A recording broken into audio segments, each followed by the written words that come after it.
Namastê, tudo bem pessoal? Bem-vindos a mais um vídeo aí de Kabbalah Pop. E hoje eu vou falar de algo que muita gente nem sabe que já aconteceu, mas aconteceu. E eu não quero só dar uma informação para vocês, nem apenas fazer as conexões cabalísticas que isso possa ter. Eu quero mostrar para vocês como acontecimentos no mundo da imatéria, da Telesman, né, ou mundo da luz astral, o mundo dos mitos, das histórias, afeta o nosso mundo. O que muita gente não sabe que aconteceu é que em 1996 houve uma saga chamada Marvel vs DC Comics. Depois de muitos anos de uma treta maravilhosa para os leitores, né, competindo para ver quem tinha supremacia aí na mente dos leitores, a Marvel e a DC fizeram um acordo e contaram uma história de um confronto entre os seus heróis. Só que antes de chegar no confronto, deixa eu te falar o que levou, o momento histórico em que isso estava acontecendo. Vocês sabem que eu tenho chamado principalmente os universos dos heróis, mas não apenas eles, de uma nova mitologia. Né? Eu tenho dito que não há diferença entre espíritos, deuses e pensamentos ou personagens. Eles habitam a mesma esfera, né? Só que como a gente vive numa sociedade secularizada, materialista, antropocêntrica, a gente não consegue ver que esses seres não são apenas ficção, coisas que nasceram na cabeça ou criados para ganhar dinheiro, né? Eles são transcendentes, eles superam isso. Enfim.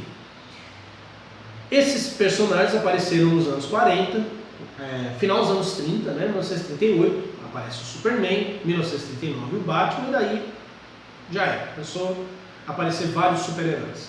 Nos anos 60, os quadrinhos tinham decaído muito e nasce a Marvel Comics com o Quarteto Fantástico. Stan Lee, quando criou o Quarteto Fantástico, queria um grupo de heróis, assim como a DC tinha um grupo de heróis que era a Liga da Justiça. E a partir daí, começa o Império da Marvel, a DC reformula seus heróis e esse período é chamado de Era de Prata. Então você tem a Era de Ouro, que é quando os heróis nascem. Essa terminologia é usada pelos fãs, pelas editoras e pelos estudiosos de quadrinhos, porque tem um monte de gente que estuda. Você tem a Era de Prata, que é justamente iniciada pela Marvel Comics, com seus heróis mais humanos, né, com um Peter Parker lá fudido e zoado, magricela, com um Demolidor que é cego, com um Incrível Hulk que é um herói monstro, né, com um Thor que inicialmente ele tinha uma forma humana, né, chamada Donald Blake, e essa forma humana dele tinha um problema na perna, ele andava de bengala, que era uma forma que Odin fez para que a Thor aprendesse a humildade. Isso foi revelado anos depois. Inicialmente, parecia apenas que o Blake havia adquirido o poder do Thor porque ele encontrou o martelo. Depois se revela que não, que ele era o Thor mesmo, uma espécie de expiação do orgulho dele. Então você tem esses personagens mais humanos da Marvel. A Marvel domina o mercado no final de 60, 70 e 80. E aí aconteceu a Crise nas Infinitas Terras, 1986, da DC Comics. Os quadrinhos da DC também se reformulam, o John Byrne reformula o Superman, faz uma inversão filosófica, quer dizer, ao invés de Superman ser o herói, o personagem, e o Clark o disfarce, ele torna o Clark o personagem e o Superman o disfarce.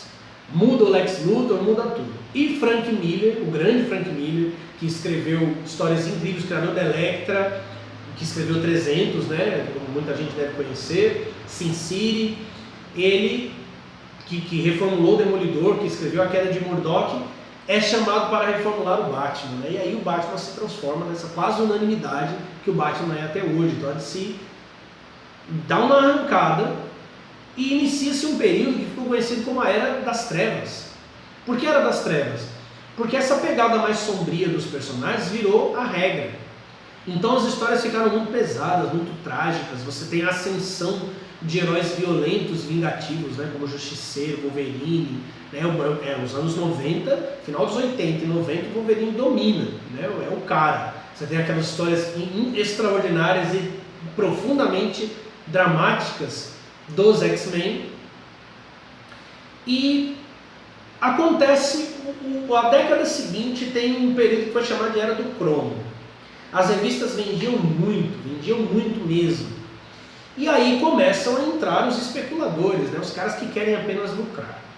O resultado disso é que as editoras, querendo ganhar muita grana, sucatearam os quadrinhos. Então, você tinha às vezes uma edição que tinha 5 capas, a edição de colecionador. Uma história vagabunda, sem conteúdo nenhum, mas que tinha uma capa de metal, que tinha uma capa laminada, né? Porque se criava essas edições especiais, aquelas sagas caça-níquel, né? Tipo o casamento do Superman, a morte do Superman em 1992, que foi um puta de um golpe publicitário, né? Inclusive dos mais bem-sucedidos, né? Vendeu pra cacete, ele levou o Superman outra vez, as revistas estavam em decadência, mas isso foi muito ruim para a produção. E aí começaram umas decisões bizarras, né? Nos anos 90, houve uma saga no Homem-Aranha chamada Saga do Clone, que recontava uma história de 1974. O Homem-Aranha tinha enfrentado um clone dele, né, em 74, e aparentemente esse clone tinha morrido. E aí o Peter descobre que não, que o clone está vivo e adotou o nome do tio dele, né, tio Ben. E esse cara reaparece, e aí inicialmente a saga do clone era muito boa, mas aí algum cabeçudo lá da Marvel pensou, nossa, que ia ser legal, mano, a gente dizer que o Peter era o clone, e que o clone é o Peter, que a gente passou anos vendo a história do clone e não do Peter. Então os caras tiraram o Peter Parker, colocaram o Ben Reilly no lugar dele, deram uma mudada no uniforme, cara, a decisão mais tosca que você puder imaginar. Nessa mesma época, em 97, não, antes disso, não, acho que 96, começo de 95, aliás, o Wolverine, numa luta contra o Magneto, que tinha virado uma espécie de líder de um culto de mutantes, o Magneto arranca o adamante dos ossos do Wolverine, que é inclusive quando ele descobre que as garras fazem parte do corpo dele, né? Saem aquelas garras de osso, né? Outra coisa idiota, né? Já tinham cagado na origem do Wolverine. Todos os mistérios que envolviam o Wolverine estavam em decadência. Mas é o resultado da superexposição. Na DC Comics, mataram o Hal Jordan, que era o Lanterna Verde, numa saga chamada Crepúsculo Esmeralda, é até boa, e colocaram um carinha novo lá, o Kyle Rayner, mas não foi só a troca do Hal Jordan, né? Todo Lanterna, quando morre, o anel dele procura um outro portador, mas não, destruíram a tropa dos Lanternas Verdes, e só existia ele. Já nos anos 80, o Barry Allen também tinha morrido. Ele morreu na Crise nas Infinitas Terras. E era o Wally West, o Flash. Então você tinha já uma situação muito complicada. Aí você tem, em 92 e 93, a formação da Image Comics. Os maiores roteiristas, desenhistas das editoras saíram delas porque não tinham controle criativo. E fundaram uma editora, saíram das duas para formar uma porcaria. Porque a Image Comics era uma bosta. Ela até começou bem e depois ela virou merda pura. Quer dizer, o problema dos caras não era a liberdade criativa, era a liberdade financeira. Os caras viam que os quadrinhos estavam vendendo pra cacete, porque eu disse que estavam vendendo muito, e eles queriam lucrar muito. Então eles falaram, vamos usar nosso nome e lançar aqui umas porcaria qualquer que a gente ganha, só a gente ganha. Mas a Image meio que desapareceu. Ela existe ainda, mas é como se não existisse. O Marvel vs DC acontece nesse período de Era do Cromo. Como a Era do Cromo terminou, eu falo num outro vídeo, mas ela justamente termina por uma intervenção de um cara que vê os quadrinhos da mesma maneira que eu vejo, como sagrados. Ele vai escrever uma saga, uma história, na qual ele tenta resgatar os quadrinhos, e aí inicia essa era moderna dos quadrinhos que nós estamos cercados aí de heróis, né? Acabou de estrear Aquaman, está arregaçando nas bilheterias, e né, não deve parar tão cedo, né? Não deve parar, na verdade. Mas enfim, quando sai o Marvel vs DC, isso foi em 96, era o auge dessas cagadas dos quadrinhos. A Marvel no ano seguinte abriu concordata, a DC estava ruim das pernas, foi aí, a Marvel abriu concordata, foi aí que a Disney comprou, né?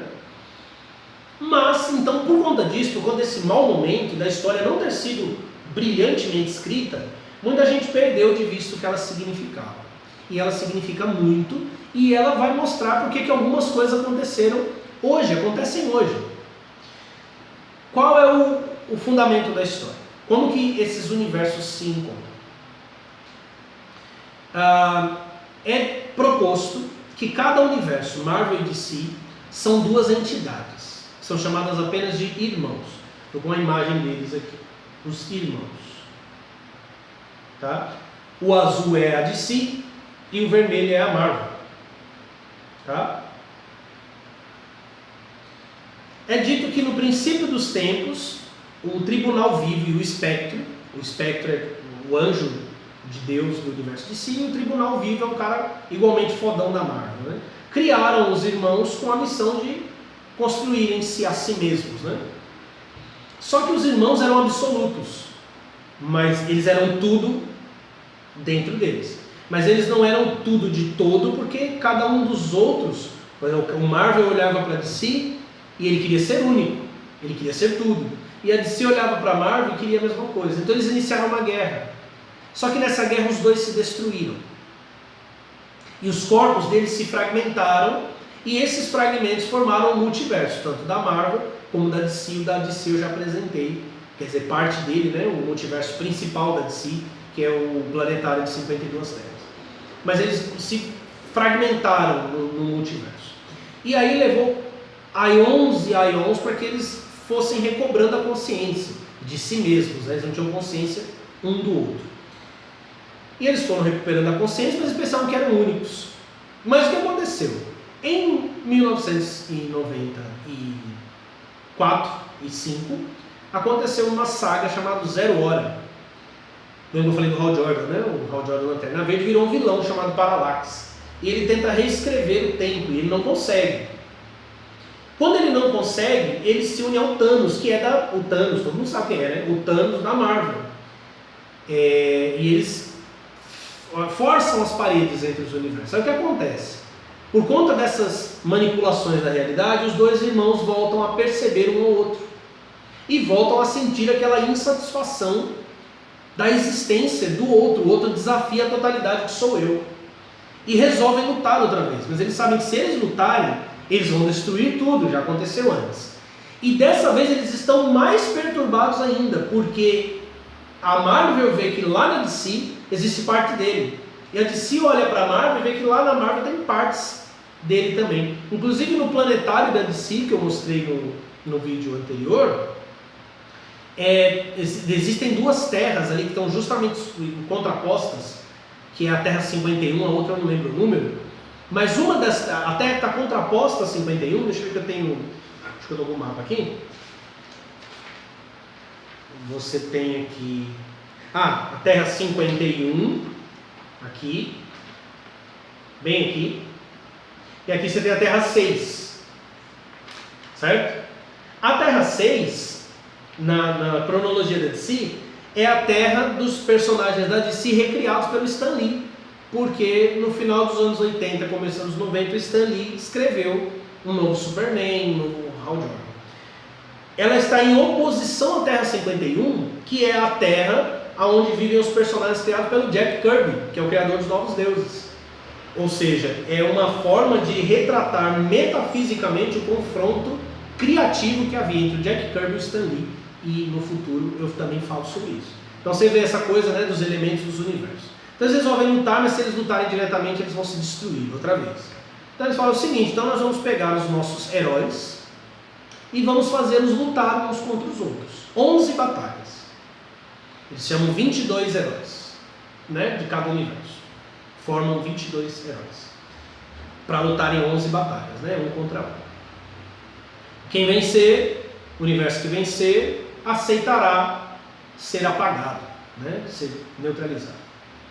Só que aí as editoras tiveram uma ideia muito de jirico, né? Eles resolveram consultar a popularidade dos personagens com o público.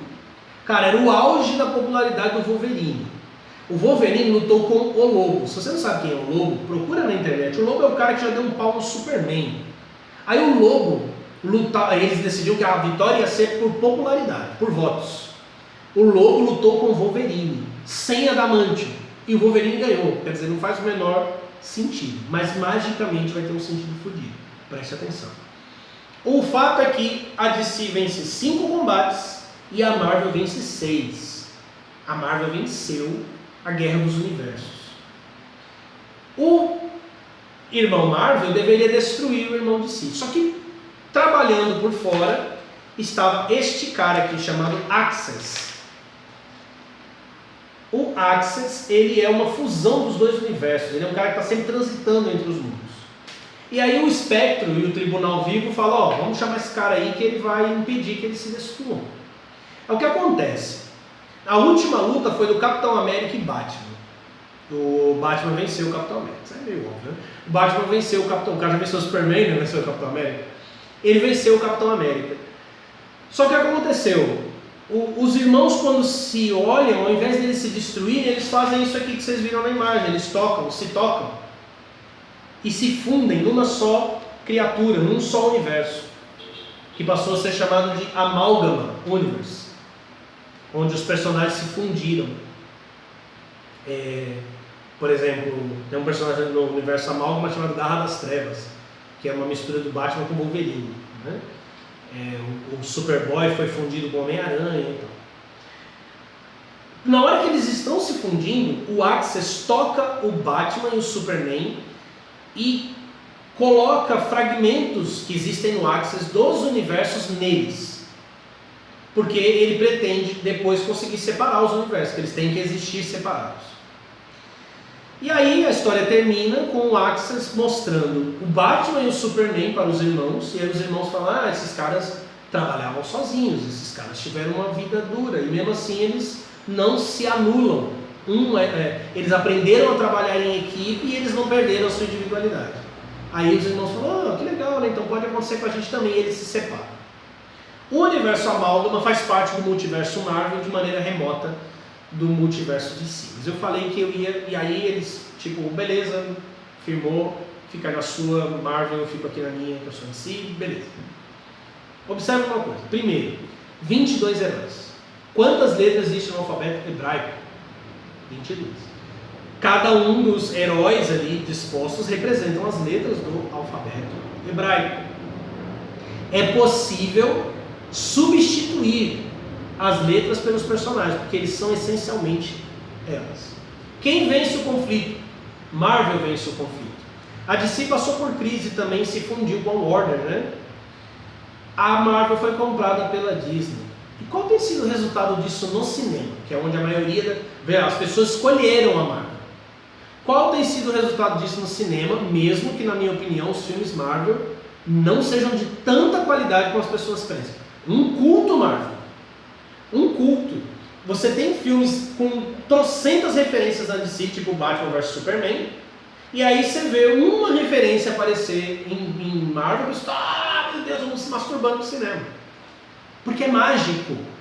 A Marvel ganhou, entende? A Marvel venceu o conflito. Um outro detalhe interessantíssimo.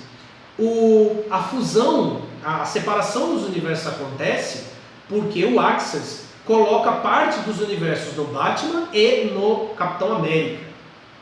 Batman e Capitão América. Que são os caras que lutaram, né? Já no novo milênio, né? As editoras estão muito fortes, estão com grandes histórias e tudo mais. Você vai ter, na DC, uma saga chamada A Morte de Bruce Wayne. Bruce Wayne morre numa batalha contra o Darkseid. Darkseid dispara os raios ômega nele e ele morre. E o Dick Grayson assume o lugar do Batman, depois de uma série de acontecimentos. Depois de uma história escrita pelo Grant Morrison, você descobre que, na verdade, o Batman, o efeito ômega do poder do Darkseid, fez com que o Batman fosse lançado dentro do fluxo do tempo.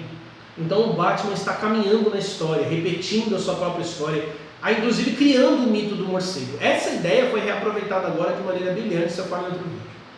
O que aconteceu na Marvel? Durante a Guerra Civil, o Capitão América é morto pela ex-namorada dele, a Carol, no final da guerra. Inclusive é isso que motiva a mudança de postura do Tony Stark. Essa foi a minha maior decepção com Guerra Civil. Eu achei o filme do caralho, um dos melhores filmes da Marvel, que é o Capitão América 3, né? Mas eu fiquei meio decepcionado porque eu esperava a morte do Capitão, porque essa é uma das melhores sagas do Capitão.